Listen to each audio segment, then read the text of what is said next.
kinabukasan ko ang binigay niyang harang. Anak ligad, malamang pinagpapala. Lalalala, makikita sa kalsada. Walang kaba kasi siya aking kasama. Minsan nakakagawa ng mga di tama, pero tao lang din, di maiwasang magkasala.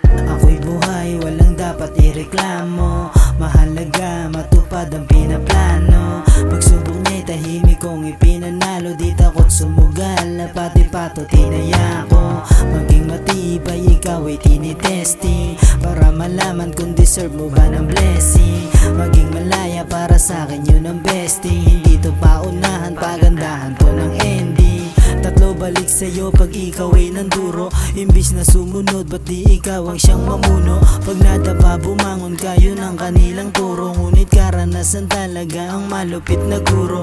Ikaw ang wawakas sa kahirapan ng pamilya, para di maligaw, manatili ka sa iyong linya. Samahan ng dasal, dagdagan ng disiplina. Di ka pa ba nadala sa nabunot sa iyong patilya?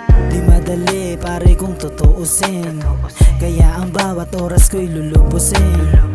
Yung laro ng buhay ay papanisin, mga hindi down sa akin ay aking aalisin.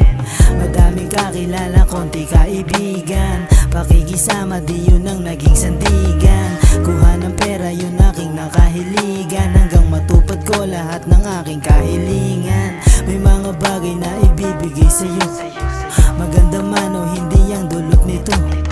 Marahil ay hindi mo man to ginusto, manatili ka lang kasama yan sa ikot ng mundo. Lahat tayo ay may kanya-kanyang pasanin, makalimutan mo man ang iyong mga hangarin. Magpasalamat kahit na minsan ka lang pala rin, dahil ang totoo ay nakatingin na siya sa atin.